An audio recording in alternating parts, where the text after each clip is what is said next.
Hello everyone and welcome to my channel. Today I'll be sharing with you how I make moist Nigerian jollof rice. This recipe is so easy and the outcome is so delicious. So let's get started. Firstly, I'll be showing you a list of ingredients that I'll be using for this recipe. But to give you an overview of what jollof rice is, for those who may not know, it is a one-pot rice dish that is very popular in many West African countries like Ghana, Cameroon, Senegal, and Nigeria. And because I'm Nigerian, I'll be making the Nigerian version. As shown previously, I'll be using 2 tomatoes, 1 red bell pepper, 2 red onions, 2 habanero peppers, fresh basil, rosemary, a thumb of ginger, 4 garlic cloves. I'll also be using some nutmeg, Italian seasoning, curry, bouillon cubes, salt, tomato paste, some stock, and 3 cups of rice. I prefer long grain rice. Let's just say I used a different kind of rice and it ended in real tears, guys. Real tears. So I'm going ahead to chop up some onions that I'll be using later on in this recipe. Next, I'll be heating up a pot or any medium-sized pot that you have and adding a cup of oil. When this is hot to an extent, I add in my already chopped onions and fry for about 3 to 5 minutes until it's translucent. You want to fry your onions to be able to get the flavor in. Then the next thing I'll be adding is the 2 tablespoons of tomato paste. Now this is a very important stage, guys. You have to fry your tomato paste until they are separated. You do not want a tangy jollof rice. You do not want to taste the tomato paste in it. While this is frying, I'm going to go ahead to blend up my pepper mix. I'll be adding the tomatoes, red bell peppers, onions, habanero peppers, ginger, and garlic.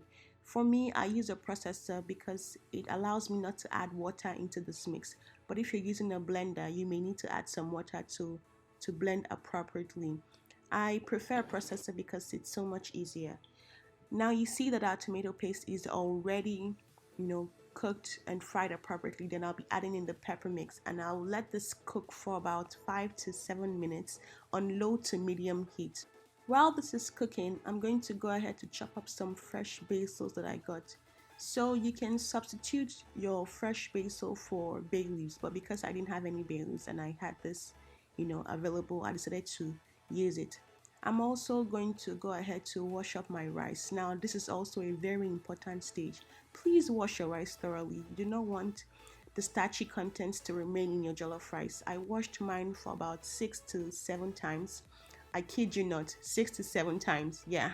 You want to ensure that you have an almost clear or clear water. As you can see, it is clear. Please wash your rice appropriately. Next, my pepper mix is already fried appropriately. I'll be adding every other spice except the bouillon cubes and salt.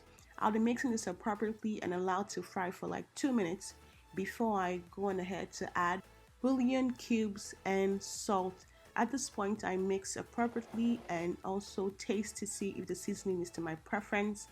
And when it is, I'll be adding up the already washed rice. You want to mix your rice gently and incorporate the pepper mix and the rice together. Please mix very gently. Then I'll be going on ahead to add fresh basil and rosemary, mixing this gently. The next stage is also a very important stage. I'll be adding water into this mix. You want to add water just above the level of the rice. You do not want to add too much water, if not you get a very soggy jollof rice. Then I'll go on ahead to cover this with a foil. I let this cook on low to medium heat for about 25 minutes. You do not want to increase the heat on this jollof rice, if not you're going to burn it. So after 25 minutes, I mixed appropriately just to incorporate the pepper mix and the rice all together. Can you see that yummy goodness? This jollof rice is already looking so delicious and so nice.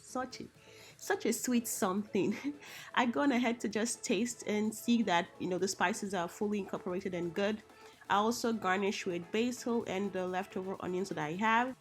I cover this and let it cook for another 15 minutes more, just to soften it up a little bit. Can you see that sweet jollof rice? It's looking inviting and looking so yummy. Hey, this food was delicious. I kid you not, it was so amazing. I'm going to go ahead to remove the rosemary because you don't need that in the dish. And that is the end of this video.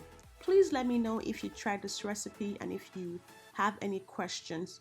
Also, please like, subscribe, and share if you found this video helpful. Let me know in the comment section below. Thank you for watching this video, and I will see you on in my next video. Till then, love and light.